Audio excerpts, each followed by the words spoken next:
Hey everyone, what's up? It is about 4:15 in the afternoon. Yes, I am off today. There are times that on a work day I'd be home by now anyway because they might have me do 7 to 10 to 2 or 7:11 to 3 or something like that. But I'm off today. I don't have to be at work until basically noontime tomorrow. So there's that. But I thought I'd come on here and basically um basically gave you guys basically give you guys a live topics on my mind video. I haven't done one in a couple weeks, I'm pretty sure of that. And there's a lot that has happened over the past week or so, if not the past couple weeks, that's really that I really need to talk about. First of all, as you will notice, first of all, if you would like, please subscribe and hit the like button and hit that little bell button. If you would like to, please subscribe to the channel. Hit that little bell as well to be notified as to when I do some videos, streaming. My my CAW leagues, stuff like that, whatever. So if you'd like to do that, go ahead and subscribe, and then hit that little bell that as well to let you know to let you know when I have videos upcoming. Now, with that said, with that said, there are, like I said, a lot of things that have happened over the past week, if not the past couple weeks, that I really need to talk about here. First of all, as you could probably read in the description, one of the thing I've got 5 things I want to talk about. The fifth one that I will get to will be anything that comes to my mind. But the first one I want to talk about, and these are 4 I want to talk about right off the bat because these have been happening this past week, if you will. These have been happening this past week. But the first one I want to talk about is net neutrality. Now, as we all know, back in December, back on December 14th, the FCC decided to pass in a 3-2 vote the net neutrality repeal. What that means, basically, in case you guys don't know or haven't been paying attention or don't think it's a big deal, the repeal of net neutrality basically means that that the FCC is now basically giving control over to the ISP providers. So in other words, AT&T, Comcast, Verizon, uh, whoever your ISP provider might be, Dish Network maybe if they're involved, but AT&T, Comcast, Verizon, some of the cable visions, anybody that provides internet service for you as part of their cable and phone packages as well. This repeal that was voted on and passed back by the FCC back in December will essentially allow those providers to have a say, legally have a say in what you can and cannot see. They will legally have a say in what you can view and cannot view. They will legally have a say to basically go and potentially offer internet service packages just like they do with cable packages. It's like, let's say you like being here on YouTube and you like to live stream like I'm doing. Potentially, they would have the legal right to say, oh, you want to do that? Hey, that's great. Pay in it. Here's this entire package related with that has YouTube and all these other stuff related to it, but you have to pay an additional $9.99 for that package. Or let's say you're a fan of DeviantArt, you're a person on DeviantArt, and you want to get to that, they could have that in a separate package and say, oh, you like DeviantArt? That's great. Pay his DeviantArt along with all this other stuff, pay an additional $5.99 a month. Or if you're a Twitter, Facebooker, whatever, Instagram, Snapchat, if you will, they could be like, oh, you like all those social networks? Fine. Here, pay an additional $10.99 a month for those all-in-one package. To get those all-in-one package, just pay an additional $10.99. That potentially is what the repeal will allow these ISPs to do. Now, ever since this repeal was passed, governments from all over, state governments all over the country, including Congress, a majority of Congress, House of Representatives, and Senate have all been against this. That right there, I'm trying to find the right words for this. That right there is the good news. The good news is that a majority of Congress, majority of Congress members, a majority of House of Representative members, a majority of Senate members. Well, Senate and Congress, pretty much the same, whatever. Well, you kind of get the idea. Representatives, Democratic and even Republican members of the House of Representatives, Congress, Senate, you name it, in Washington, D.C. itself, a majority of members of those offices, of those areas, are against this repeal. They don't feel that it's necessary to repeal something that doesn't need to be repelled. In other words, they're going by the old adjective of, hey, if it ain't broke, you don't need to fix it. And that's pretty much what this repeal is attempting to do. But ever since this has happened, you've had groups, associations, state governments, federal government, like I just mentioned. You've had a majority of people involved, a huge majority, massive amount of people involved in all these areas that have stepped up and said, no, we are not letting this happen. No, we are not going to let these ISPs have a say in what goes on. And there's a lot of states that have already taken the necessary steps to make sure. Washington, Oregon, many others in the process of doing so. Even on the Eastern Board, New York, New Jersey, Mass. All of them are taking the necessary precautions to make sure that this net neutrality repeal and that the ISP providers don't gain a foothold in doing what people fear they will do. Because like I said, what they fear people will do is basically what I'm trying to say is what they fear the ISPs will do is exactly what I mentioned. They fear, not right away, but down the line, they will try to offer packages similar to what you have with cable just so they can make that extra money when pretty much Comcast Xfinity, AT&T, Verizon, all of them have the money already, have tons of money already that they don't need to make an additional money for that. They don't need that additional money. But yet this repeal gives them the legal opportunity to make that money. Now, are there some states that are still not on board of trying to protect net neutrality? Absolutely. There's a ton of, I can't say how many, but there are, from what I saw one time, there are a lot of states right now that are not doing what they can to protect net neutrality for the people. I don't know about Texas, which is one of the biggest states, and that's where Angry Joe is. Angry Joe has been advocate about this. Angry Joe has been one of those people that's like, no, I don't want this whole repeal to happen. He's been very outspoken about it.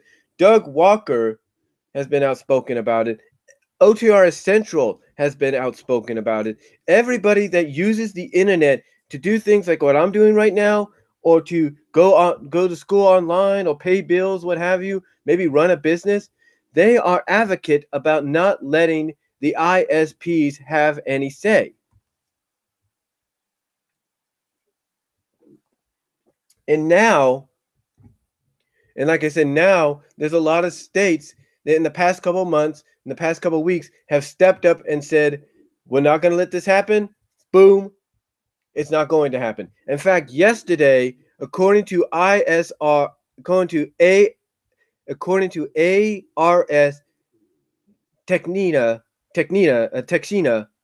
I think that's what it's called. According to an article they put up yesterday at 12:10 p.m., and this is an article by John Brodkin. I do apologize for that. The headline for this at ARS Techina, I'm sorry if I pronounced that wrong. This is what the article says, and I quote, "Win for net neutrality. Bad news for AT&T and Comcast. California Senate panel okays net neutrality bill." And then it says underneath, AT&T cable lobbyist can't convince California senators to scrap net neutrality. No duh. And you know why? What is the home area, the home base for a lot of internet computers and all that? California, Silicon Valley. Silicon Valley, California is the home base for a lot of that. And do you think they're going to want Comcast to say, "Oh, Silicon Valley company, you want to go on that site? Hey, no problem. Pay us an additional $29.99 and you go on that site all the time you want." Do you think they want that? No. Do you think they want that for people that live ordinary lives like they do outside of that? No. And you know what's funny is I read an article similar to this, well, not similar, but an article that was posted about a week or two ago, saying that this bill that was okayed yesterday by the California Senate, that this bill could be the foundation. It could be the catalyst that causes a ripple effect that goes across the entire country and is the one bill that takes down this whole repeal thing of net neutrality. Because here's why I mention this. April 24th, next Tuesday, is when this net neutrality repeal is supposed to go to federal registration. April 24th is when it's supposed to go to federal registration and be legal and become legalized. That's when it's supposed to happen. That's when it's supposed to happen. And believe me, there's a lot of people that are not looking forward to that, especially state-wise, if the state hasn't done anything. Sorry about that. But that's why a lot of states are doing something right now, because they know if they don't do something by April 24th, they won't be able to do a damn thing. Because according to the law, once this becomes legal, no state will be able to overturn it. That's why California, Oregon, Washington, several states on the eastern seaboard, some states in the Midwest, the Southwest, the South and the North, all over are trying their best to make sure net neutrality is preserved. Now, some people look at this and they're like, well, what's the big deal? There was nothing wrong with it before it became known as net neutrality. Nothing really happened. Why are you so worried now? And they have a good point, but what they don't understand is, true, nothing seemed to be out of the ordinary at first, but that's because certain precautions had to be taken. That's why the net neutrality thing came into a realization under Obama's administration. I know it sounds a little confusing to say, but anybody that's listening to me right now knows that the reason they did net neutrality is because something had to be put into place to protect the internet. Something had to be put into place to protect the internet. That's why they did it. And that's what net neutrality did. And there was other reasons. I think there were reasons that cable companies were doing things, or ISP providers at the time were doing things that were not right, and that's why net neutrality came into being. I'm just saying. But here's what the article that ARS put up. Here's what the article says. And I quote what the article says here on ARS, and I'll try to provide a link afterwards. I'll try to edit it in. But here's what the article says, and I quote: "The strongest state net neutrality bill in the nation passed a key test yesterday when a California Senate committee approved it over the objections of AT&T and the cable lobby. AT&T claimed that the rules aren't needed because it already follows its own net neutrality guidelines, while a cable lobbyist told senators that large corporate users shouldn't get free access to consumer broadband networks."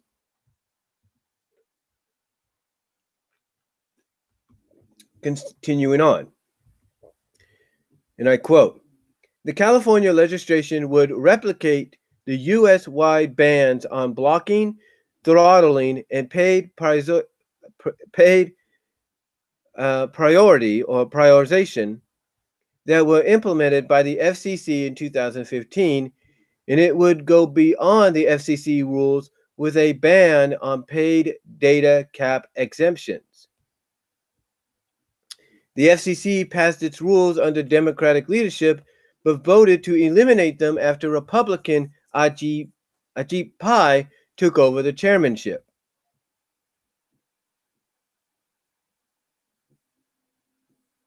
AT&T and a cable lobby group spoke out against the California bill at a hearing of the State Senate Energy, Utilities, and Communications Committee yesterday. But lawmakers were unswayed by the industry lobbyists and voted 8-3 to move the bill forward. The 8 ayes came from Democrats and 3 noes came from Republicans. Gee, I wonder why. Who is our president? No disrespect. No offense, God. You put him there for a reason. Continuing on, and I quote: "Yesterday's vote was a quote unquote great step in our effort to protect net neutrality in California so that everyone has equal access on the internet." That was what bill author Senator Scott Weiner, Democrat out of San Francisco, said at the hearing. He also said this, and I quote: "Under President Obama," this is what Scott Weiner said, "our country was moving in the right direction on guaranteeing an open internet. But the Trump-led FCC pulled the rug out from under the American people by repelling net neutrality protections. In California, we could lead the effort to clean up this mess and implement comprehensive, thorough internet protections that put California internet users and consumers first." The bill, now this is what they say at the end, the bill has to go through the state judiciary committee before reaching a vote from the full Senate. It would also need approval of the Democratic majority state assembly and Governor Jerry Brown, also a Democrat. So I can basically say, despite how you feel about some of those people, including our governor, he's going to vote yes to let it happen.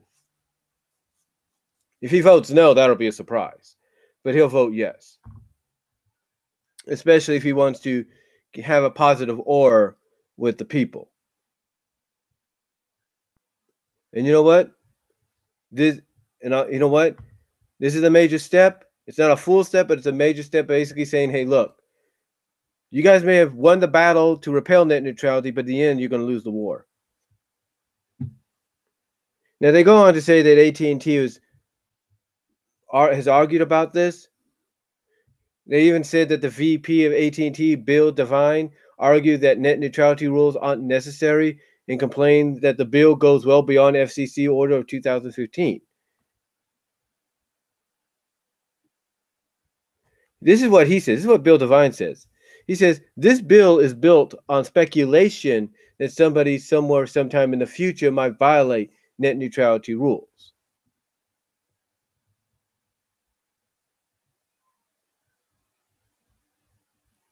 But this is what I mentioned earlier. Remember when I said something happened?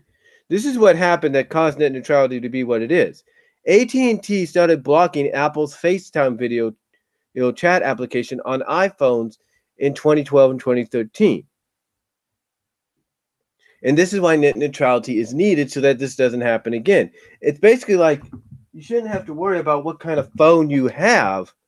If you have a phone that allows you to use FaceTime or whatever messenger, whatever video messenger, whatever, to communicate, you shouldn't have somebody say, "Well, it's not part of our thing, so we're going to get rid of it."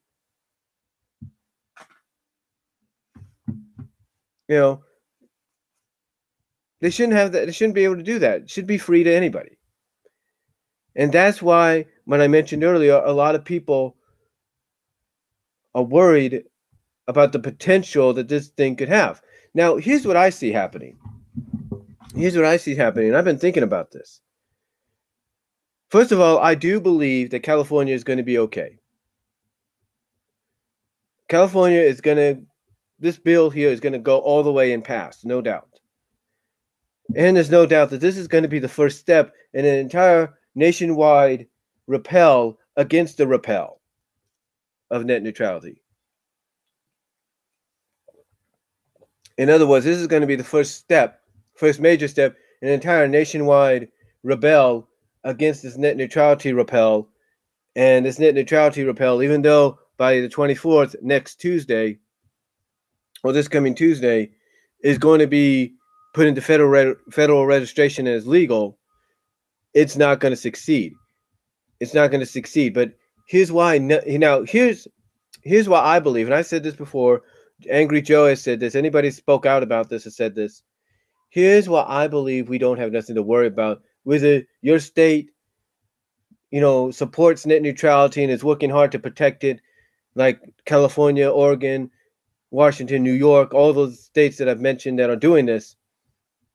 Here's why we have nothing to worry about for maybe at least till November, maybe another couple years. The reason we have nothing to worry about is because ISP providers know that governments, federal and state governments, mostly federal, and all those associations related to internet are going to be watching them like a hawk. They know that the federal and state governments around are going to have eyes, and all these associations that have spoken up against this repel of net neutrality are going to have eyes all over the place, eyes and ears everywhere. They know that's going to happen. They know that starting this Tuesday, there's going to be eyes and ears everywhere, from federal to state governments to these associations and all that, to make sure they don't step over the boundaries. That make sure they don't do exactly what people fear they are going to do. And this is why, at least till November, maybe until the next presidential election, you won't see much happening.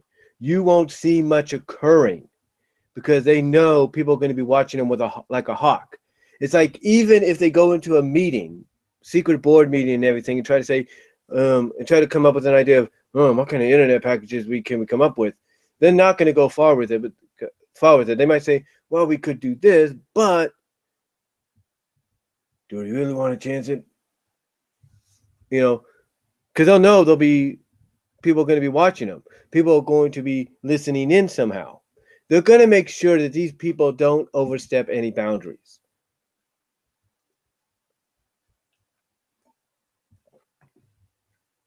That's what's going to happen. And I guarantee you that even after November's elections for state senates and all that, this net neutrality repel is going to be a losing effort for Ajit Pai and those that voted for it, and the ISP providers. Because what's going to happen is that this whole Republican-dominated House and Congress and all that, guess what's going to happen? They're going to end up they're going to end up on the outside looking in. And you can't tell me that they don't have the power to get Ajit Pai out as chairman. They do. So Ajit Pai, he might enjoy being the chairman right now, but after November, that's all going to be coming crashing down in a big, big way.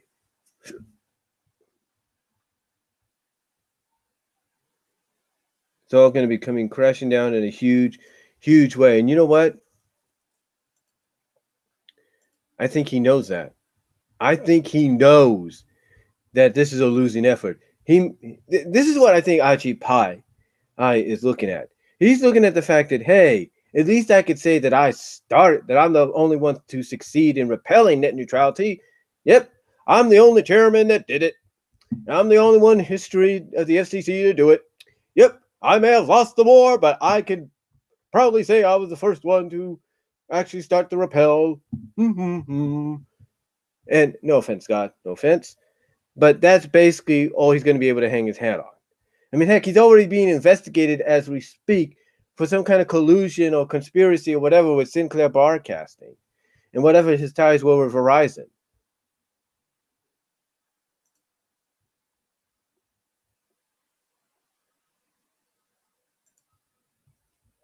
So, yeah, I think he realizes, honestly, I said it before, I'll say it again. I think he realized the moment they voted this repel and passed it, he knew it was a losing effort. He knew that this would probably be the only battle he's going to win. And I pray to the Lord Almighty that once something goes down that's going to basically neutralize this net neutrality repel, even after it's been put into federal law because it can be taken out. We know that. We know that can happen.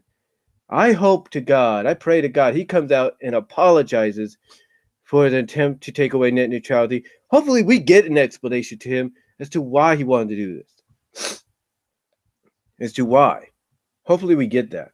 But who knows? Who knows? But yeah, net neutrality.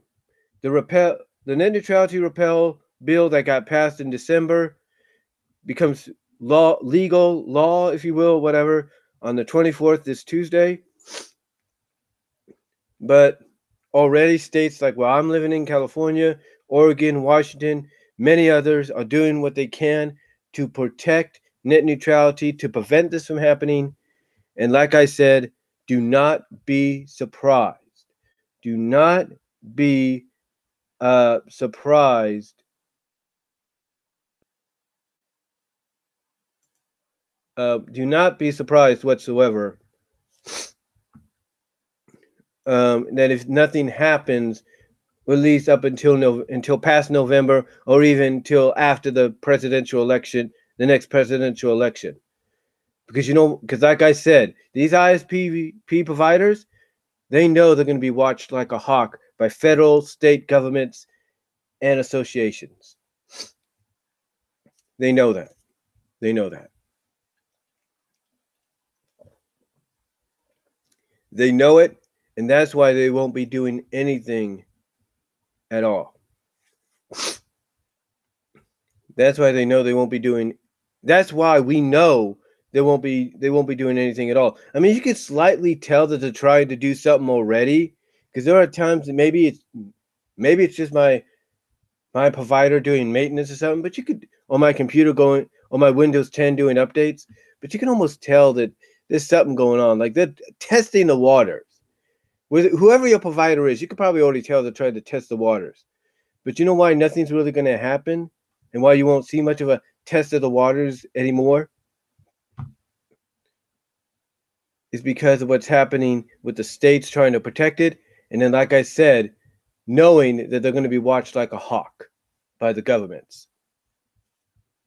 It's pretty much true. Pretty much true.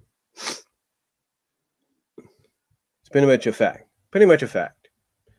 So, anyway, that's all I'm going to say on net neutrality. Let's talk about something else that's been going on. Hashtag change the channel. What's happening at Channel Awesome? Well, over the past several weeks, I even talked about this in excuse me.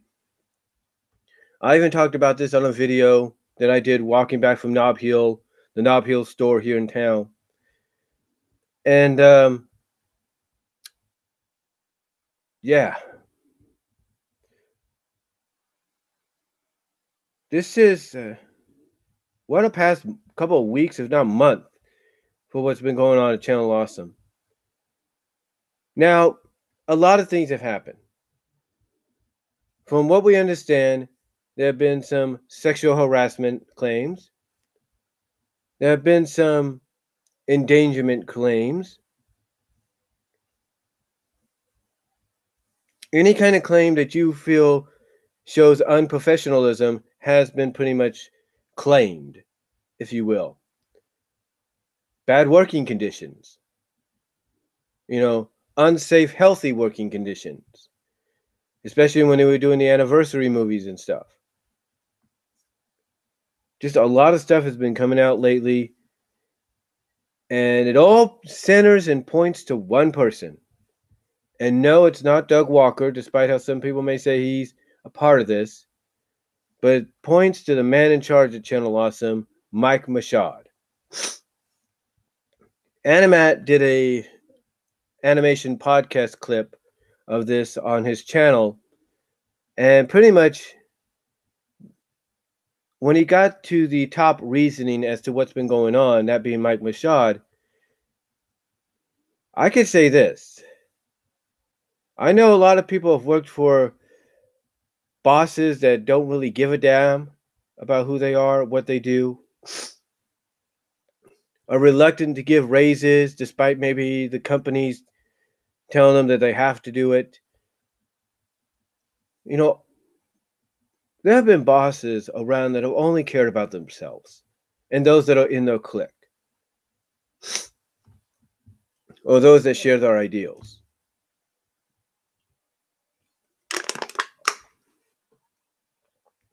And many people, notable internet personalities, have quit Channel Awesome, have left, quit, resigned from Channel Awesome because of Mike Machad and his poor management skills. Lindsay Ellis, Nostalgia Chick. Christine Diggs, Chick with the Goggles. Lupa, Obscurus Lupa, has quit. Many personalities have quit. Phalis has quit. And if that's not some of the biggest blows, Mars Girl quit.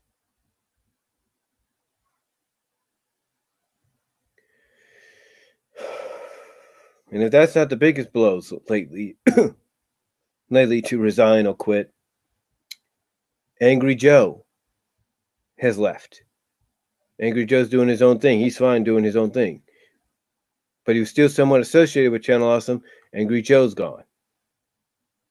Lynn Cara, who's doing his own thing, but still associated with Channel Awesome, he's gone. Cameron Lee Chambers, Malcolm Ray, they're gone.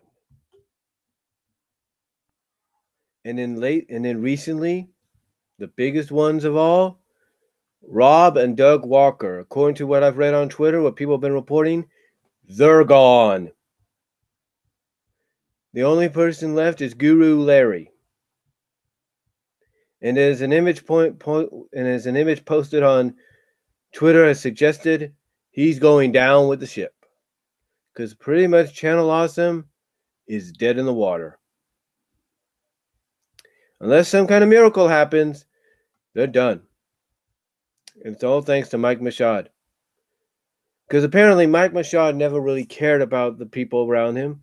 All he was, according to what Animat read off, was nothing more than a gamer. All he cared about playing video games and sitting on his fat ass. Excuse my language, God. All he cared about was playing video games, sitting on his fat ass, collecting money, not keeping promises, taking a huge chunk of percentage out of what should be an honest payday for people, everything. And basically the Walkers, I think, have had it up to here. They have tried, from what I understand, to improve what they do with the Nostalgia Critic, but pretty much Doug's last video as the Nostalgia Critic, his most recent one, an American Tail 5 Goes Rest review, looks like it might have been the last one on the channel. And you know what? I want to note something. I want to mention something here. I don't think anybody brought this up. But it seemed like Doug did his job, but you can almost tell that there was an aura there, that there was a bit more anger sometimes when he gets critical about certain parts in the movie. A little bit more of an anger there. So yeah, him and Rob are gone. They're done. And according to a close friend of the family on Twitter, uh, they have hired a lawyer to go up against Mike Machado. We don't know what the details of what the court hearing is going to, when the court hearing is going to take place, or what's going to happen, but I'm pretty sure a lot of people figure that this this court hearing, is about a lot of what Mike Machado has done, his poor mismanagement, his endangerment of other employers, associates, and all that with bad conditions and everything. And you know what? I don't think Mike Machado's winning this battle, because there's too much evidence, and especially coming from the Walkers themselves, that pretty much shows this guy didn't give a damn. He didn't. Now, one thing that people have said that is going to happen now is we won't have Nostalgia Critic anymore. I wouldn't put too much stock in that, because I think Doug's still going to be able to do that. Even though people say that Mike Machado owns the Nostalgia Critic. No. Who's the one that started the Nostalgia Critic? Doug Walker. Doug, in all legal rights, unless he signed some kind of contract, which maybe he did, and signed over rights to the Nostalgia Critic to Mike Machado and Channel Awesome, I just don't see him losing the Nostalgia Critic. I do see him maybe doing something as an alternative if he still wants to do videos. Like maybe he calls himself the NC, and we pretty much know what that means. But yeah, Doug Walker is. But yeah, according to what Brandon Irvin it said on Twitter, he and the family have hired a lawyer, and all I can say is, Mike Machado, if I was you, I start I start I start signing my resignation papers as chairman right now, and I'd get the heck out of there.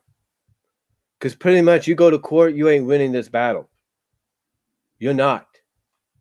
Because pretty much you have pissed off, excuse my language, God, too many people that put their trust in you, and you pretty much took the knife and stabbed them in the back and twisted it. Mike Machado is not, from what I understand, is not suited to be a manager. And you know why? Because I've worked in businesses before.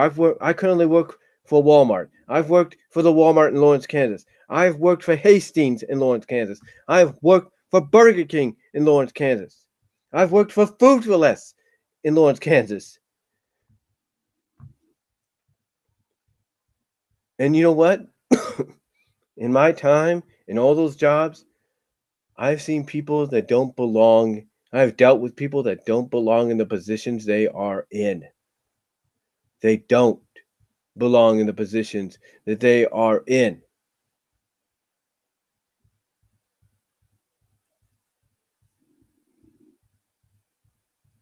They belong more so. They belong more so as regular employees, or in my case, associates that want to learn, that want to have that urge to learn if given the opportunity.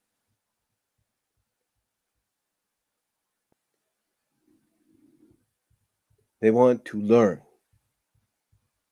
And Mike Machado should have never gotten this opportunity to be the CEO of this company without learning how to run it correctly. Because pretty much because of his poor mismanagement, he has killed Channel Awesome. The forums recently shut down. The message board shut down. Brad Jones, the cinema star, no longer is associated with them. He can do his own thing. He'll be fine.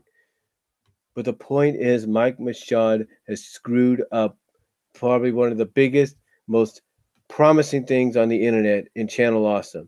A place where people could go and utilize and apply the craft to an even bigger audience. And he screwed that up. He screwed it up in a major, major way. And all I could say, Mike Machado, like I mentioned, you either better start, you better start filing the papers for your resignation as chairman of Channel Awesome, and get the heck out of there, because legally you ain't winning this. There's too much evidence against Mike Machado for him to win this. He's going to lose. And you know what I hope and pray happens? He loses control of Channel Awesome to the Walkers. I hope Doug and Rob Walker and their family get control of Channel Awesome and set that ship and set that boat straight. I hope they are able to fix any holes that have caused that ship to start sinking. I hope they're able to gain control and fix and prevent it from a complete sunken dive to the bottom of the ocean. I hope Doug and Rob and their families get control of this company and set this sails. And what's the saying? Set this ship straight. Get the sail on the ship straight and move towards a new direction, a new destination, and leave Mike Machado in the dust. I hate to say that, but if a guy can't learn how to manage something correctly and responsibly, and all he cares about is Mike, oh, I'm busy right now. But we need busy. But you say one more thing, you'll be fired. They don't need that kind of guy. They need a person that's responsible in running the day-to-day operations and helps people not only apply the craft to a bigger audience, but listens to what is needed. Because you cannot film anniversary films or movies or whatever and not have the proper conditions for them. You can't do that. Because if you do, it shows poor mismanagement on your part. It pretty much shows that, and that is not the right thing to do. It isn't. It is not the right thing to do. So if I'm Mike Machado, like I said, I start filing my resignation, and I get the heck out of there. And I hope to God, like I said, that the Walkers get control, that the thing that comes out of these legal hearings is that the judge grants control of Channel Awesome over to the Walkers. Because I know they will set that ship right. They will set it in the right direction. They will set it course. They set it a course in the right direction where it needs to go. Because quite honestly, I've been a fan of Nostalgia Critic since he started doing it in his home. I remember watching the very first cartoon, one of his very first reviews, Cartoon All Stars. I've been watching him for that long. And you know what?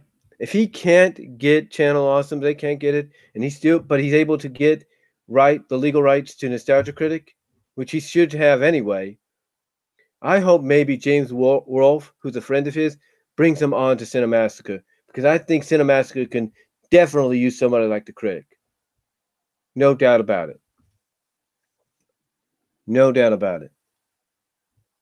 So I look at it this way. I look at it, this whole change the channel thing as this. Mike Machado has essentially killed this brand, the Channel Awesome brand. You know what I think about it, folks? It's going to sound weird, but it's a great parallel. Mike Machado pretty much is like the Time Warner. Well, it's not like the Time Warner, but it's kind of like the management towards the end of WCW's final days and years. Just like WCW had poor piss mismanagement that killed it, and they ended up selling to WWE because of that. That's pretty much what's happening here. Channel Awesome situation right now feels like it's WCW all over again. I know that sounds kind of strange, but it is.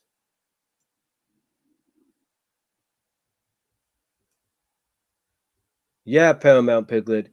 Doug Walker, you can check it out on Twitter. is no longer part of Channel Awesome along with Rob. They got a legal team getting together according to a friend of the family.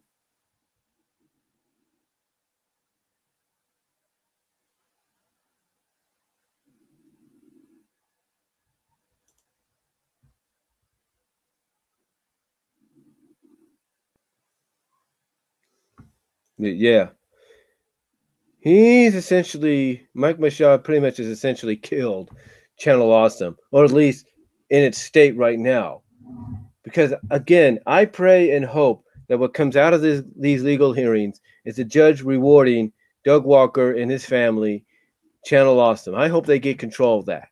And if not, I hope he gets control, he gets the rights back to the Nostalgia Critic, and he can take it to, let's say, Cinemassacre. Because there, at least, he'll have a better management team to work with, and they'll be. And it sounds like they're the kinds that will listen to what people have to say.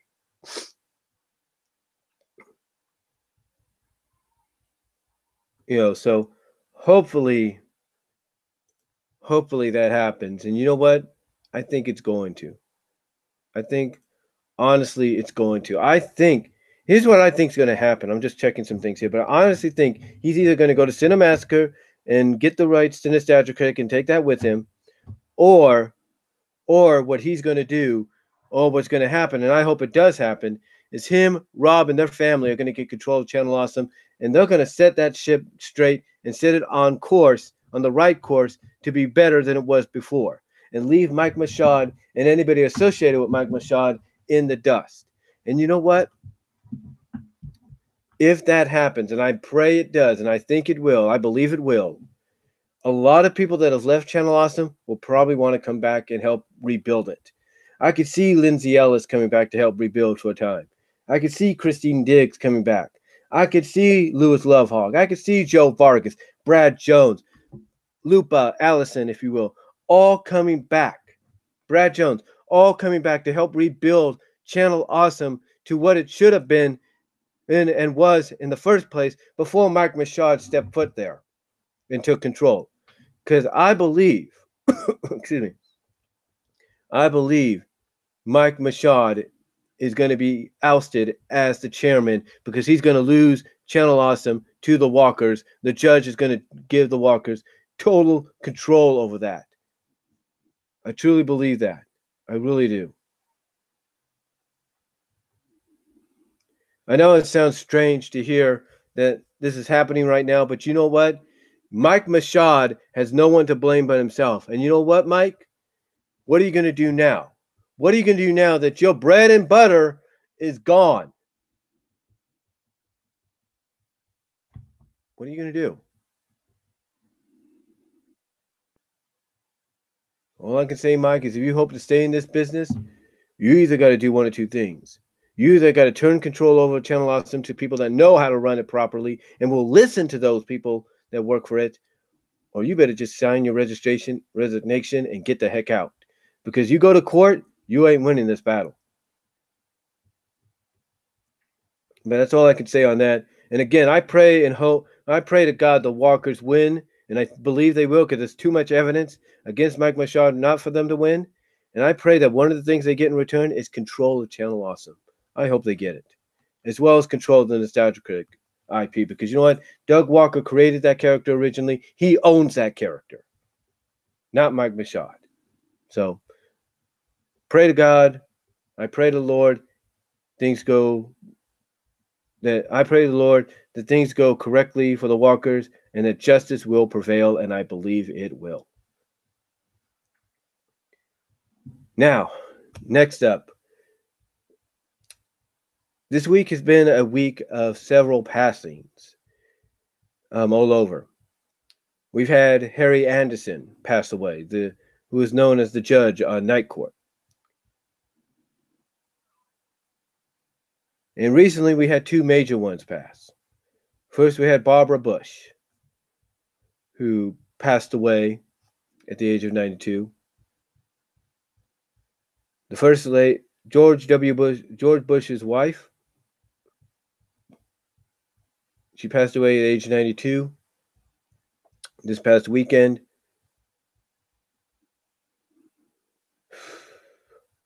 And it's kind of sad to hear, but like my mom told me the other night, she knew her time was up. She knew her time was up. She knew it was her time to go.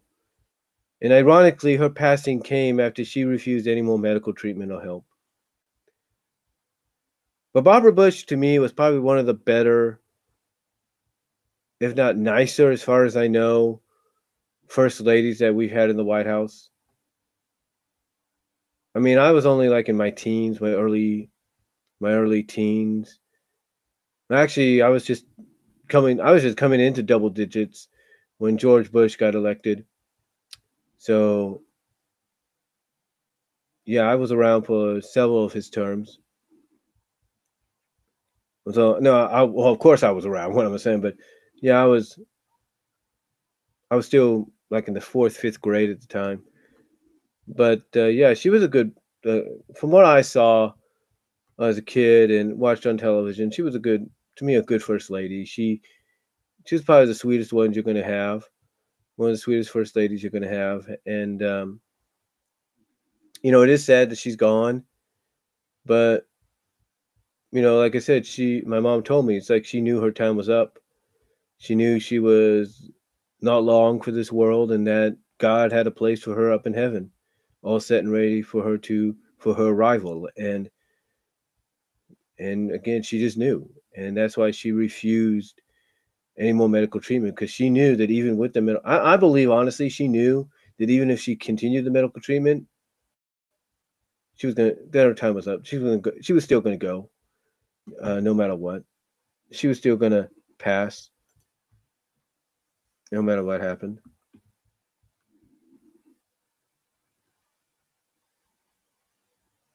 So yeah,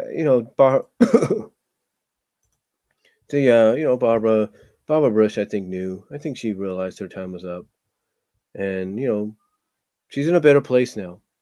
She's in a better place. Um, Again, like I said, she was probably one of the more sweeter first ladies you had in the White House, and possibly whether you like George Bush or you didn't, it was probably at a time where we needed positive role models, positive first ladies and presidents in the White House. I think honestly, when people look at potential first ladies that were the pinnacle of what a first lady and potential president could be in the future, names like Bush, Barbara Bush, and possibly, this might sound crazy to some people, Michelle Obama rank up there right now as probably the kind of women you'd want as first ladies and as potential presidents. So my prayers go out to the Bush family on that, um, in this time. And she's in a better place now. And thank you, Barbara Bush, for all the great memories you gave people during your time as the first lady, and even beyond that. So um, Godspeed to the family, and prayers and with them. And then yesterday we had another passing, another major passing, and that was a Bruno Sammartino. Bruno Sammartino, who was noted as the longest reigning combined reigns, because he's held the championship twice, combined reigns as WWE champion. He is known as the longest reigning champion of all time. Longest.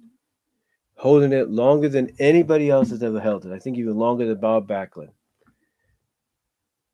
He's held the championship several times. In fact, if I can look this up,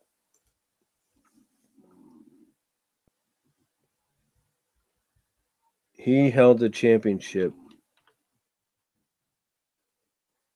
like I say, combined wise, longer than anybody held it.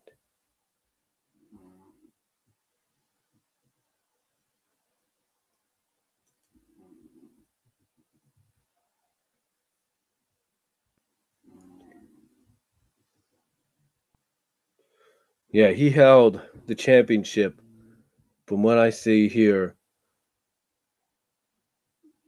for a combined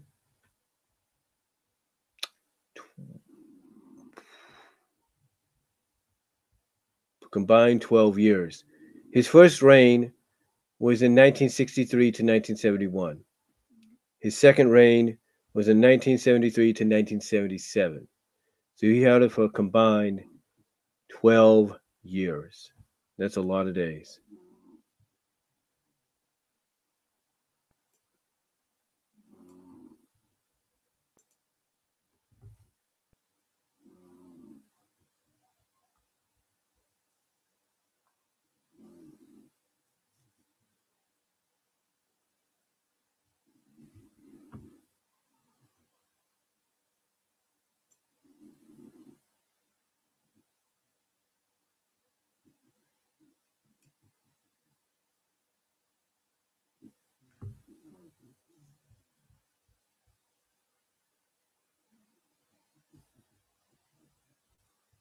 That is a long time. He's won not just that championship, but he's won a lot of championships. He's won the NWA International Tag Team Championships with Whipper Billy Watson.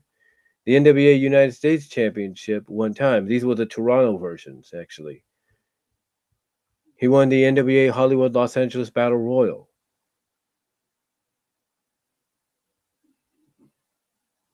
He won the WWF International Tag Team Championships with Dominic DiNucci and Tony Marino.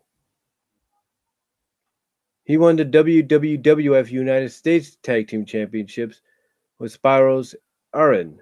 I think that's his name. He even won the World Wrestling Association Indianapolis version World Tag Team titles with Dick the Bruiser.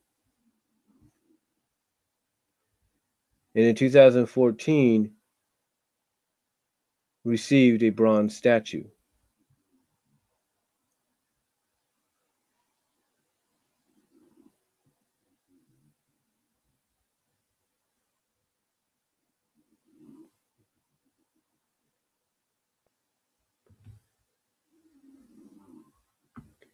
These bronze statues are added to the offices, I believe, of WWE. But yeah, Bruno Sammartino unfortunately passed away due to complications.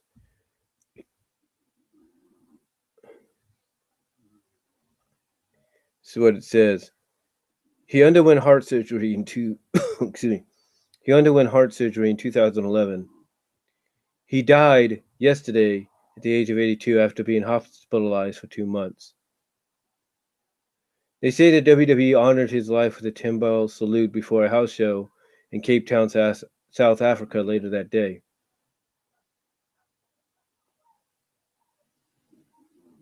The mayor of Pittsburgh, Bill Petito, remembered him as one of the greatest ambassadors the city has ever had.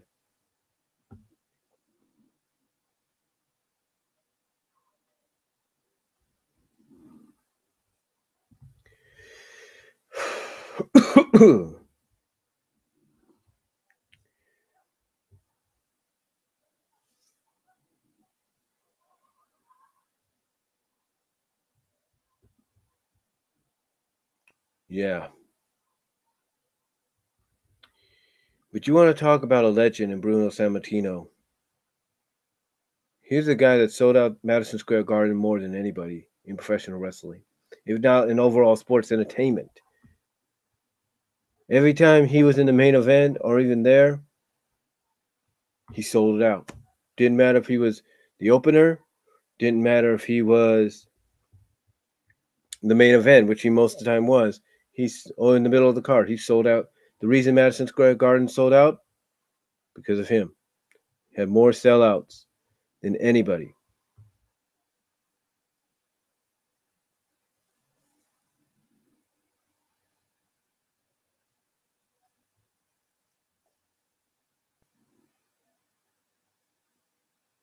More sellouts than anybody. Now, he did have a falling out with WWE back in the 80s.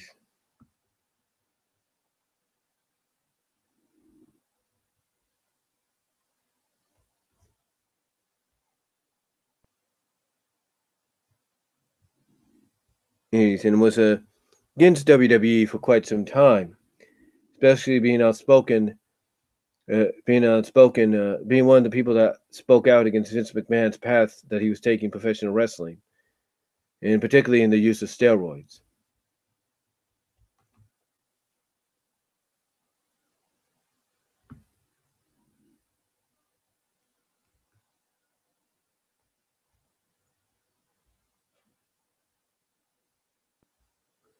In opposition at that time against McMahon and WWE, from what I'm reading here, he appeared in lots of media in opposing WWE's way of thinking at that time. He appeared on shows like Donahue, Gerardo, and CNN, and many more. Later on in his career, he ended up doing commentary for Herb Adams' upstart Universal Wrestling Federation. This was an attempt by Herb Adams to take another version of the UWF and make it national and go up against WWF, NWA, and WCCW. That didn't work out. Bruno, later on that year, in 1989, made an appearance for WCW when it was still under the NWA banner at Halloween Havoc. He was the guest referee in a Thunderdome match which featured Ric Flair and Sting taking on Terry Funk and Great Muta. It says here that he also worked several WCW events in a minor analysis role in the early 90s, as well as a brief run doing color commentary with Jim Ross on Saturday Night in 1992. He also acted as special guest referee in World Championship Wrestling (WCW) for series matches between Flair and Randy Savage in June of 1996. I didn't know that.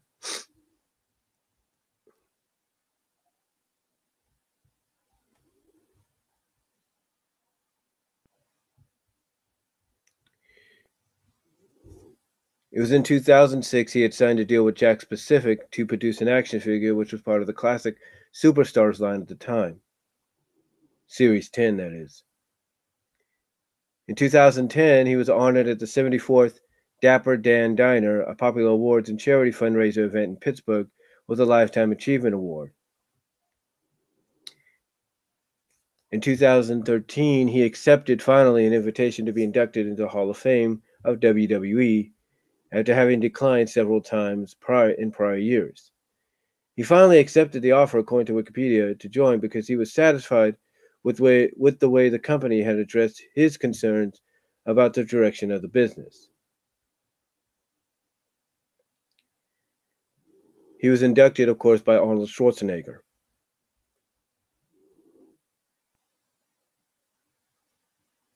It says Sammartino appeared on the October 7th, 2013 episode of Raw and received a birthday greeting in his hometown of Pittsburgh. His last televised appearance was on March 28, 2015, when he inducted Larry Zbyszko into the Hall of Fame.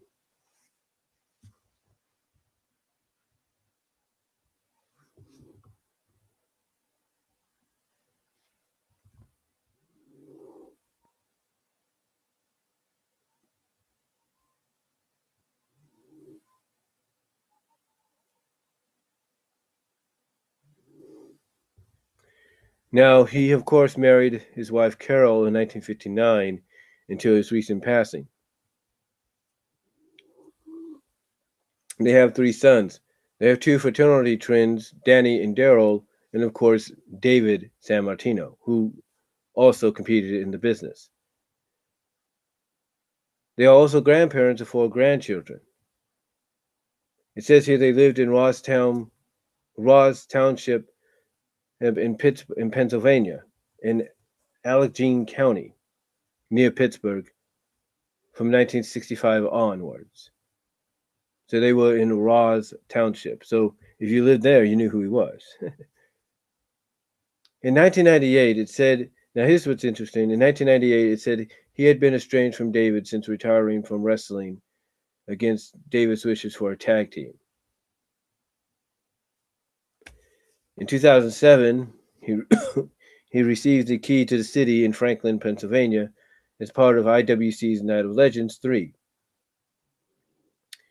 On April 6, 2013, he received the key to the city of Jersey City, New Jersey. On May 17, 2013, it was declared Bruno Sammartino Day in Allegan County, Pennsylvania. And in 2013, he appeared as one of the board of governors in the nationally televised 69th annual Columbus Day Parade. Yeah, he's done a lot. He did a lot, and as far as I know, he never had any managers or anything. He was also inducted into the Professional Wrestling Hall of Fame in 2002. Hall of Fame is in museum. Yeah. But you want to talk about someone that really inspired guys like Hogan, Superstar Billy Graham, and many others on not just how to be a prolific good wrestler on strongman in wrestling, but an overall sports entertainer that knew how to win the crowd over, get the crowd behind him and stuff, sell out arenas. Bruno Sammartino was that guy. I mean, for a combined 12 years, 2 different reigns, but a combined 12 years as WWE champion, that's saying a lot. No one, combined wise, has ever gotten that close. Not even Hulk Hogan, not Bob Backlund, nobody.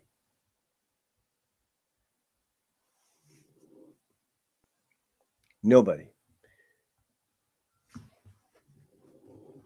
So, yeah.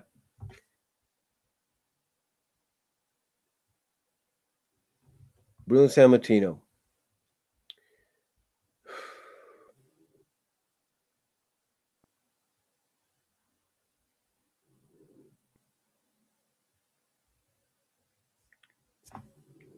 You know, again, people say the word legend gets tossed around a lot. It doesn't have any meaning anymore. This does. When it comes to Bruno Sammartino, it has meaning. It has a lot of meaning. There's no doubt. It has meaning. And you know, when people wonder when we're going to get that next major star, people always ask, when are we going to get the next Austin? When are we going to get the next Rock? When are we going to get the next Hogan? When are we going to get the next Cena? When are we going to get the next Sting, next Taker, next Savage? When are we going to get the next of one of them? But here's a question that people should be asking now. When are we going to get the next Bruno Sammartino? Because imagine somebody similar to Bruno in several ways. Someone that people want to see and will sell out not just Madison Square Garden, but will sell out every venue he appears and competes in. No matter whether or not it's a house show, a pay-per-view, Raw, SmackDown, you name it. The question now arises, in my opinion, is not when are we going to get the next big major star like a Hogan or a Savage or a Rock or an Austin. It's more like when are we going to get the next Sammartino?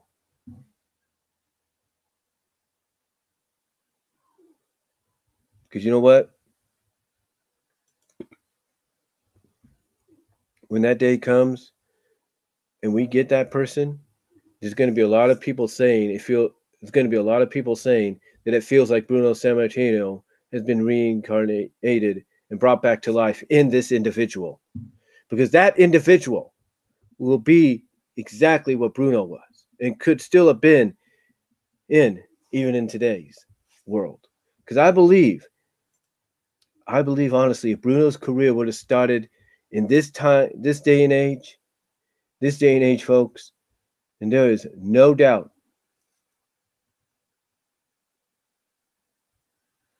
in my mind, folks, there is no doubt in my mind.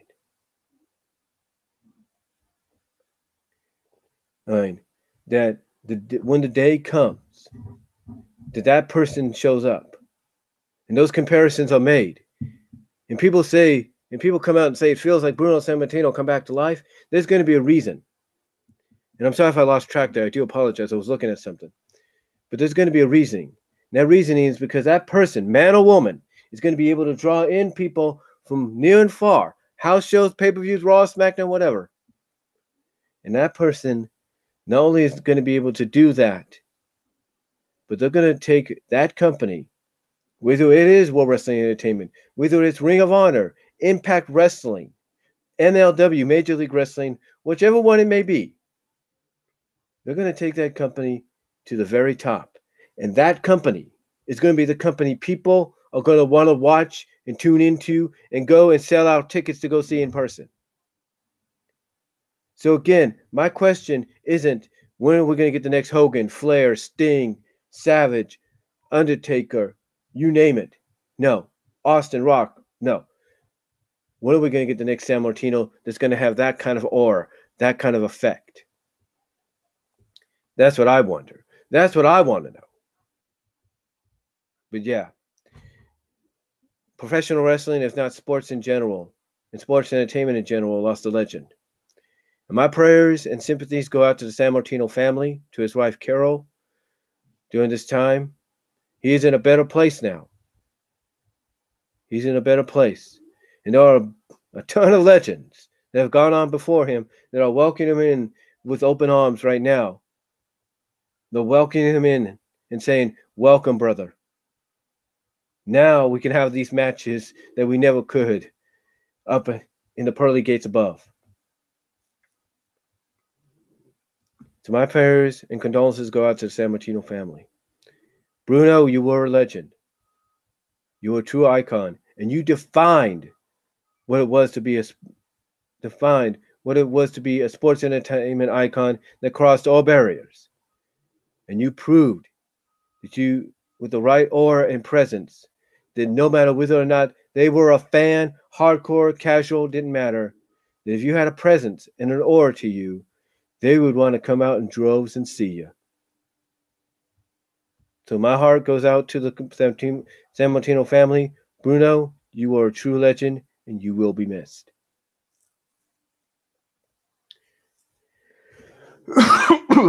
All right.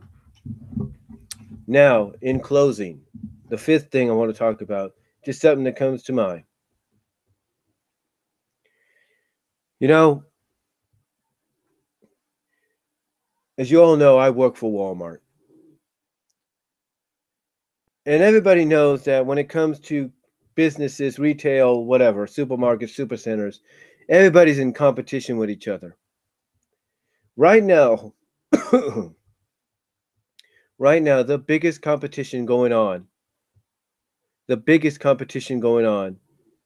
online-wise and maybe even physically, is a three-way dance. Walmart, Amazon, Target. Target right now is under some controversial scrutiny for something that occurred in one of the stores, I think in Iowa or Chicago. So right now, the two major areas are Walmart and Amazon that people are talking about a lot. Amazon recently came up with an idea that allows you to use an app of theirs to go online and go into the physical grocery stores that they have popping up everywhere now. Be able to scan the item you want to get and buy it right then and there without having to go to the registers or the lines or the self-checkouts. Well, now it seems that my company that I work for is following suit, and they're starting to do the same thing with the scan and go. Now, it's not available everywhere just yet, but believe me, in time it will be. But that's not the only thing. That's not the only thing that they're doing. Oh, no. That's not the only thing they're doing. Recently, I looked on our Walmart One website, and you can even see this on the Walmart YouTube page. There is something that's coming out called the Tower that's going to be built and established into 700 stores, possibly mine included. I'm not sure yet.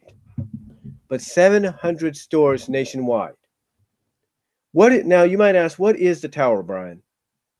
Well, the tower, believe it or not, is something that's going to be stuck right in the middle of not in the middle of the entrance tray, but it's going to be near self-checkout from what I could tell, or wherever they decide it's appropriate for it. Maybe right in the middle of the walk-in area when you come into the store. No, I mean, it could literally be like, here it is right here, and you could be just walking in, and in a few blocks, there it is. There's the tower. And you're probably wondering what this tower is about. Well, the tower is supposed to be the answer to online orders inside the stores. Yeah, here's how it works. Apparently, you get a code or a QC or whatever it's called. You can either get a scan queue or a code that you can use. And with that code, you either type the code in on the thing if you don't have access to a queue, a scan queue. You either scan the queue or you type in the code, and then whatever your package is will be sent from inside that thing, wherever it is, straight down to you. It will be sent from a tower. It will be somewhere in this tower. We don't know how this is going to work yet, but it's going to be sent down on some railings, and it'll be sent down to you, and then all you have to do as soon as that door lifts open is pick your package up and go. Sounds strange, right? Sounds strange. Sounds like kind of confusing, right? But that's exactly what they're planning.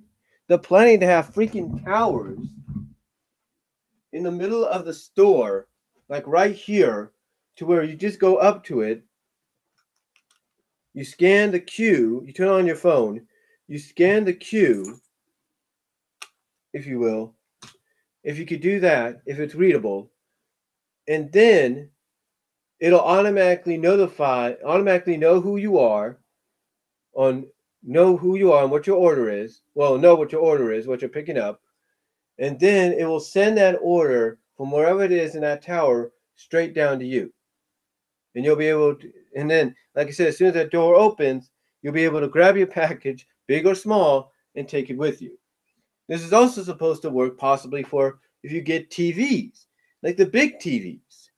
I don't know how that's going to work. Whether they're going to have another opening somewhere where it's big enough for you to slide the TV out or what. I don't know. But yeah, apparently that's going to be their answer to Amazon.com's online orders. Then now all you have to do instead of waiting in line is go and do it that way. Again, I know it sounds kind of strange. It sounds kind of confusing. I get that. I know. I mean, I can guarantee you some of you are probably thinking, what? You're probably thinking, what?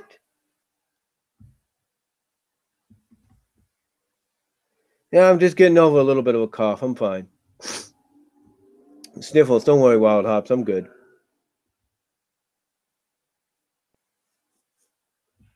It's just been weird weather around here lately.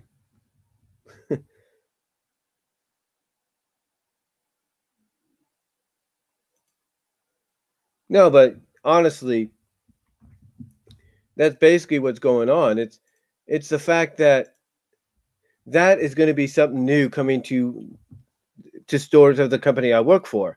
Again, whether or not it comes to my store, that's an entirely different story. I don't know yet. I don't really know yet, but all I know is that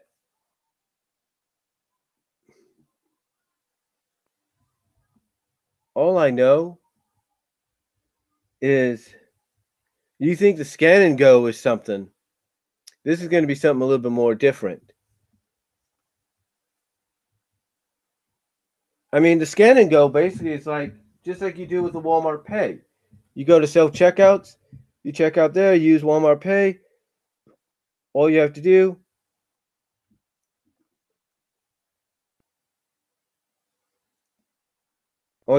is show them your receipt, and that's on your receipt on the phone, and there you go. Now this is more along the lines of all you do is go up to that tower, scan your thing, or type in the code that's given to you, and you get your package, and that's it. And I guess you show them exactly, and I guess you got to show them something about that too. Hopefully, a receipt gets printed out or something, or sent to you. But yeah,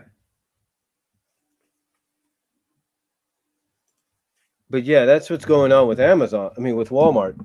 The fact that we are actually getting towers that are going to make it easier for you to get your online orders, whether you get your orders in store or you don't.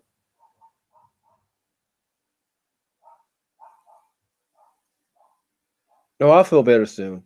Don't worry. I'll feel better soon. I've been able to work right, so I'm good. But yeah, that's what's going on. And I'd like to know what your guys' thoughts are on that. I mean, how would you feel knowing that you're going to go into a Walmart in the future, depending on where you live? And hold on for a sec.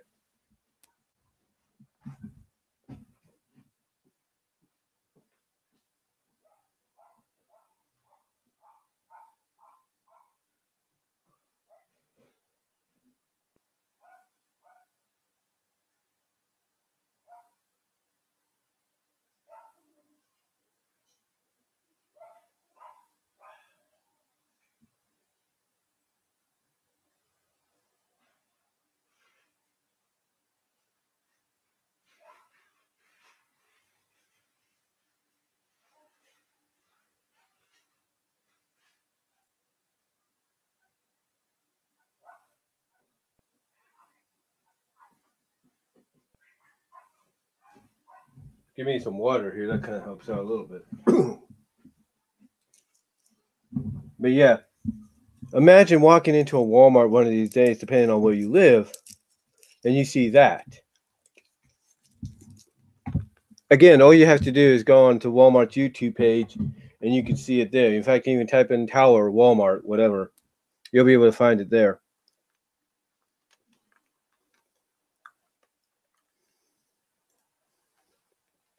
But yeah, it's kind of interesting that they're doing that.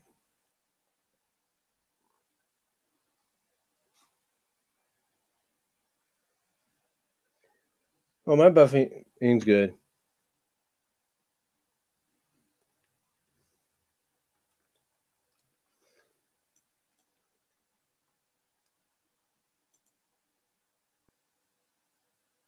I think my buffing's all right. I'm still alive, so I do apologize if you can't hear me or something's going on, according to this.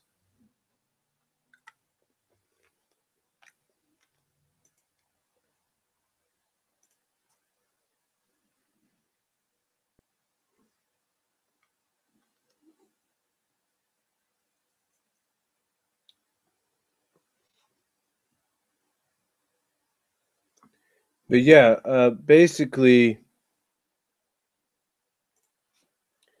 let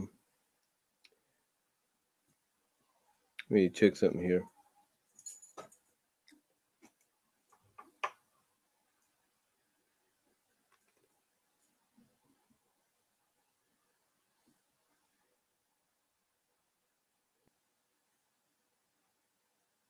Okay, it looks like I'm doing fine with the video.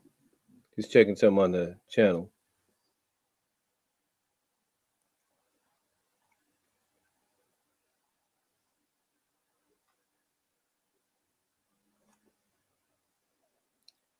Don't worry, don't worry, Wild Hops. I got I got a cough drop with me, so it's a Halls, if you will.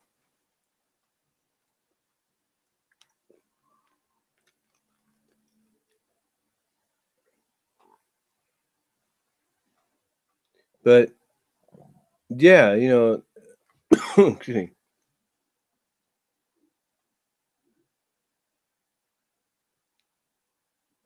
But yeah, basically that's what's coming to my store down the line is these these things that these towers that don't allow you to do that. So I want to know what your thoughts are on that because it sounds interesting. Another thing I want to Another thing I want to discuss before I go here is I want to just do a recommendation of a web series here on YouTube that I kind of discovered. It's been going on for about a year. He does videos about every few weeks, something like that, every month, every few weeks, maybe every month. It's called Hollywood Graveyard, and it's not a horror series. No, what this guy does is he goes around to different cemeteries around the Southern California area or wherever he can, and he does a tour of these graveyards, whether it's Westwood, Inglewood, Santa Monica, uh, Calvary, Holy Cross, you name it. He's gone to it or will go to it down the line and pay tribute to the celebrities, major, mid-major, the producers, authors, whatever, that are notable, that have been very notable in history, in entertainment history and overall history. He'll pay tribute to them by showing us exactly where they are in the cemetery. Like he'll tell you exactly what row and section they're in when it comes to the grounds, like the regular cemetery grounds or the mausoleums. So I would check that out. It's called Hollywood Graveyard. It's here on YouTube. Definitely check it out. I think you guys might like it. I think you might get a kick out of it as well. It's very not very very. I'll say this: it's very intriguing, very interesting. It gives you a lot of historical background about the people that are laid to rest there that you may not have known about. So, so yeah, I would definitely check that out. I definitely check that out. But again, I would definitely check that out down the line because it's a very intriguing, really interesting series. So, yeah, I really think you guys should check out Hollywood Graveyard. And one other thing, just one more thing. Um, Go on Google and type in the word lustful melt. It's lustful, Lustful, melt. There is a TV tropes page for it. I want you to look that up. Look up the information there and give me your thoughts on that down the line. Maybe do a video or something like that. But also let me know if you guys know of any more of the lustful melt kind of situations in animation that have happened recently that we may not know about. Where female, maybe male character melts into a puddle of goo and has to be reformed or something like that by the person around them, or they just pop up by themselves because they're attracted by that person, and that's what that person causes them to melt or whatever. Let me know if you guys know of any that we may have not known about yet, that we may have skipped, or that may have been skipped, and that could be added to TV tropes down the line. But really, that's all I have to say on the situation. On the situation, let me know what you guys think about some of the topics I brought up in this video. Do some video replies if you like down the line. Fine. But I thought I'd just talk about a lot of these topics that are on my mind right now, kind of get them off my chest, give my thoughts on the situations. Again, excuse me. Again, like I said, the net neutrality situation, the repeal goes into federal registration on the 24th, which is Tuesday. But there are a lot of states, including mine, Oregon, Washington, some of the eastern seaboard, or in the South and all that. A majority of states and state governments that are doing what they can to protect net neutrality and make sure the ISPs don't do what a lot of people feel they're going to do. And like I said, I don't think nothing really will happen at first because I think a lot of the ISPs are going to basically know that people are going to be watching them. Government, state government, federal associations are going to be watching them like a hawk. So to make sure they don't do anything that might trigger suspicion. You know what I'm saying? But anyway, that's all I'm going to really say. And again, I do wish the best of luck to the Walkers in the court case against Mike Machad. Again, I truly believe they're going to win this. And I think either one or two things are going to happen. Either Doug's going to get the nostalgia critic character back, And he'll probably head to Cinemassacre, which I think would be the best place for him. Or him and his family are going to get control of Channel Awesome. I truly believe that. So, here's the best of luck to them. And again, my prayers and condolences go out to Bruno Sammartino's family and Barbara Bush's family over the recent passings. May God be with you during this time of grieving, and hopefully people will respect any privacies that you wish to have. So that's all I'm going to say. Thank you all for tuning in live, and thank you for the comments you've left in the comments section. Thank you all for tuning in live. Hope you enjoyed it, and thank you all for tuning in post live after it's already been uploaded. Let me know what you guys think down in the comments section. Again, thank you all for tuning in live.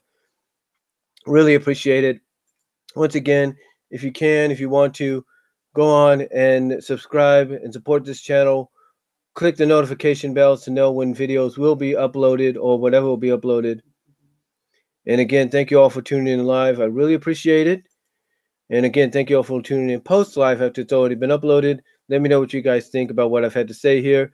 Hopefully you take your time in watching this. And that's all I'm going to say, folks. So until next time, God bless. Take care. I am out.